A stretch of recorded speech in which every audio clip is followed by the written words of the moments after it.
and gentlemen, it is a pleasure to speak at the 75th anniversary of the Economic and Social Council, the third charter organ of the United Nations. The UN Charter has prescribed equal priority to peace and development.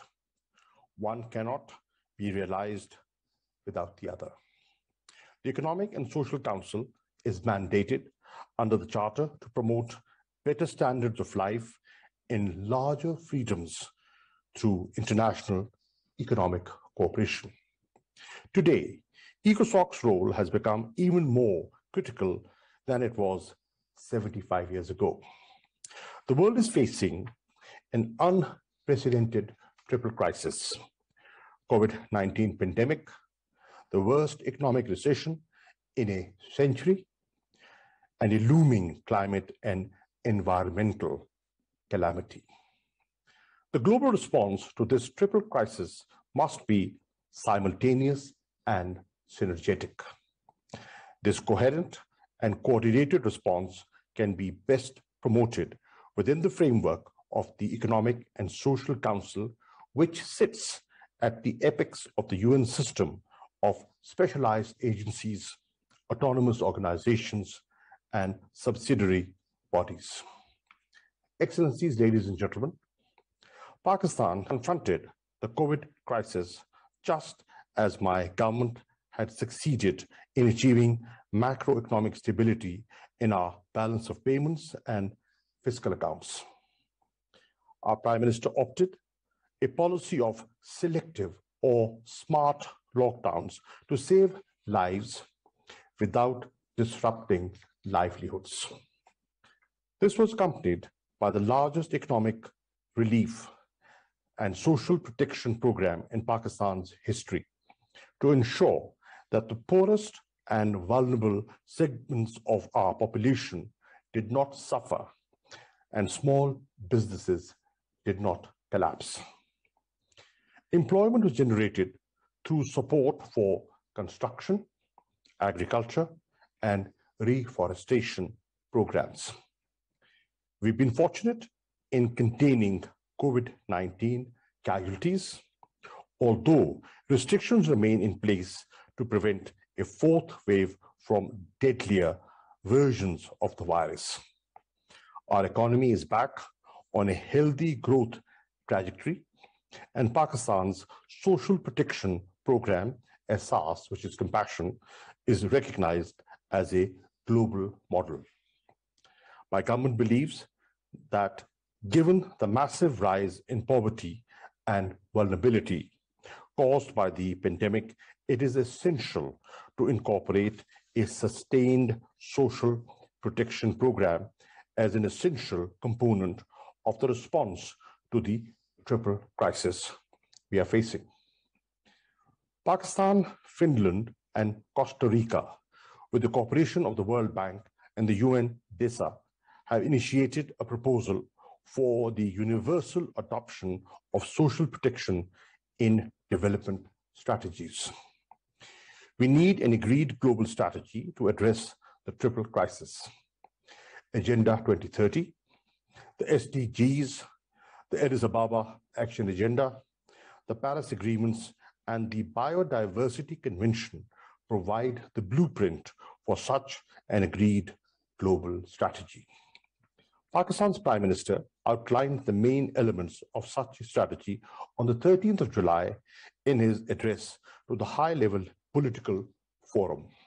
Early and universal access to the COVID-19 vaccines, adequate development finance, scaled-up investment in SDG and climate-relevant sectors, especially in sustainable infrastructure, and the rectification of the deficiencies and inequities in the global financial tax, trade, and technology structures, including an end to illicit financial flows out of developing countries.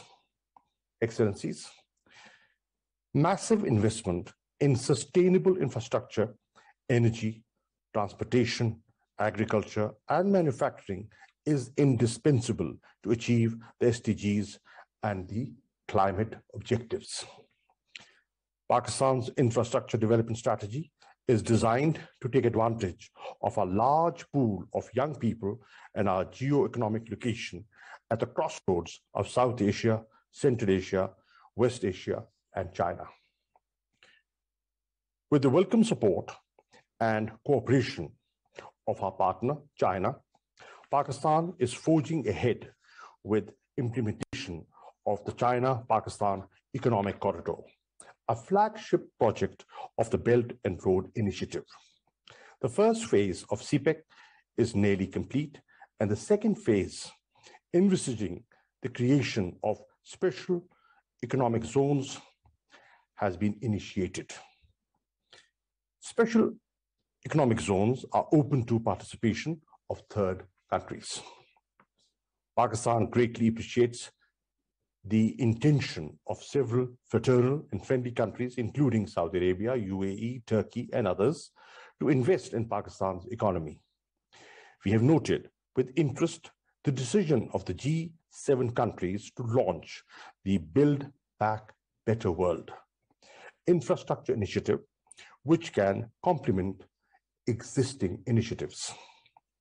Excellencies, ladies and gentlemen, Pakistan has a vital interest in a peaceful, stable, united, and prosperous Afghanistan.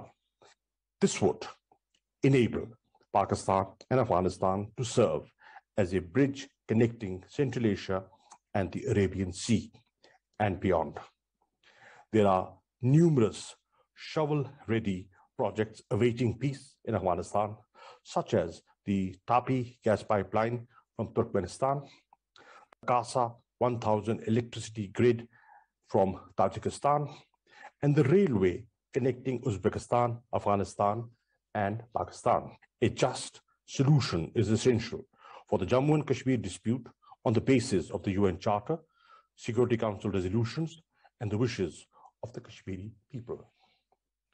Positive steps reversing the cause of current tensions can open the way for dialogue and trade.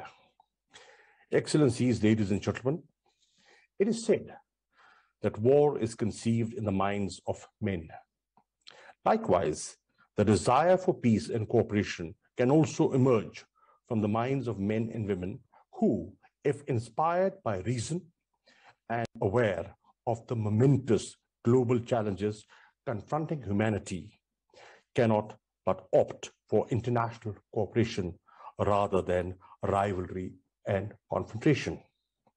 The debates and discussions of the Economic and Social Council are essential vehicle to promote such recognition of the imperative of cooperation to enable humanity build a shared future of peace and prosperity.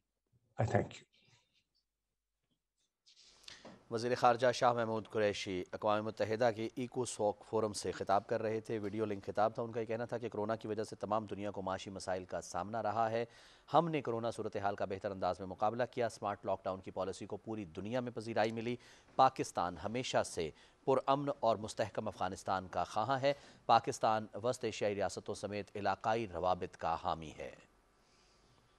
सबसे ज़्यादा अफ़गानिस्तान में अमन पाकिस्तान के और ख़ित्ते के मफाद में है। सलामती council की करारदादों के मुताबिक मसला कश्मीर का हल चाहते हैं। मसला कश्मीर को कश्मीरी अवाम की ख्वाहिशात के मुताबिक और सलामती काउंसिल की करारदादों के मुताबिक हल होना चाहिए। तहरीक इंसाफ की हुकूमत को कोरोना की सूरत हाल का सामना रहा, लेकिन हमने सबसे बेहतर अंदाज में निपटा। जी नाज़रीन, आप हमारे साथ रहे, आपका बहुत शुक्रिया।